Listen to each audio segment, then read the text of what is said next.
चाणक्य ने माना कि दुश्मन होना जीवन का एक अनिवार्य हिस्सा था और उनका मानना था कि उनसे निपटने के लिए तैयार रहना आवश्यक था। शत्रुओं से निपटने से संबंधित उनकी कुछ शिक्षाएं इस प्रकार हैं। अपने शत्रु को समझें। चाणक्य के अनुसार शत्रु से निपटने का पहला कदम उनकी ताकत और कमजोरियों को समझना है। अपने दुश्मनों का ध्यानपूर्वक अध्ययन करके हम उनकी रणनीति और कमजोरियों को सीख सकते हैं। यह ज्ञान हमें उनकी चालों का अनुमान लगाने और उचित प्रति उपाय करने में मदद कर सकता है। अपनी योजनाओं को गुप्त रखें। चाणक्य का मानना था कि हमें अपनी योजनाओं को कभी भी अपने शत्रुओं के सामने प्रकट नहीं करना चाहिए। यदि वे हमारी योजनाओं को जानते हैं तो वे उन्हें विफल करने के लिए कदम उठा सकते हैं। इसके बजाय हमें अपनी योजनाओं को गुप्त रखना चाहिए और अप्रत्याशित चालों से अपने शत्रुओं को चकित करना चाहिए। पहले मारो। चाणक्य युद्ध में पहले वार करने के महत्व में विश्वास करते थे। पहल करके हम अपने शत्रुओं को पकड़ सकते हैं और बढ़त हासिल कर सकते हैं। उनका मानना था कि प्यार करने से डरना बेहतर है और यह कि हमारे दुश्मनों को हमसे डरना चाहिए।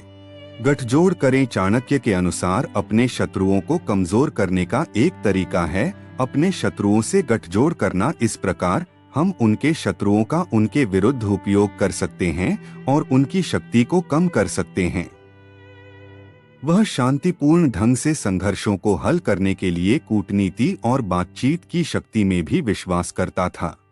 बुद्धि का प्रयोग करें। चाणक्य का मानना था कि दुश्मनों से निपटने के लिए खुफिया जानकारी जुटाना जरूरी है। अपने दुश्मनों की गतिविधियों और योजनाओं की जानकारी जुटाकर हम उनसे एक कदम आगे रह सकते हैं।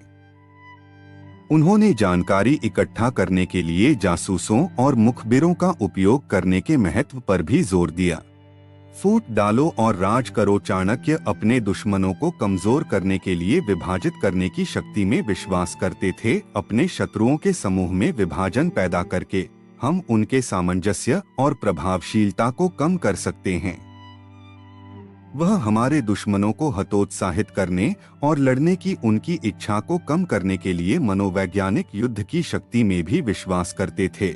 दया न करें। अंत में चाणक्य अपने शत्रुओं पर दया न करने के महत्व में विश्वास करते थे। उनका मानना था कि अगर हम कमजोरी या दया दिखाते हैं तो हमारे दुश्मन हमारा फायदा उठाएंगे। इसके बजाय हमें अपने शत्रुओं के साथ अपने व्यवहार में निर्मम होना चाहिए और विजय प्राप्त करने के लिए जो भी आवश्यक हो उसका उपयोग करना चाहिए। कुल मिलाकर दुश्मनों से निपटने पर चाणक्य की शिक्षा सावधानी पूर्वक योजना, रणनीतिक सोच और निर्मम निष्पादन के महत्व पर जोर देती है। अपने शत्रुओं को समझकर, अपनी योजनाओं को गुप्त रखकर और पहले प्रहार करके हम किसी भी संघर्ष में पलड़ा भारी कर सकते हैं। वह हमारे दुश्मनों को कमजोर करने और उनकी प्रभावशीलता को कम करने के लिए गठजोड़, खुफिया जानकारी और मनोवैज्ञानिक युद्ध की शक्ति में भी विश्वास करता था। जानकारी अच्छी लगी हो तो वीडियो को लाइक और चैनल को सब्सक्राइब करना ना भूले।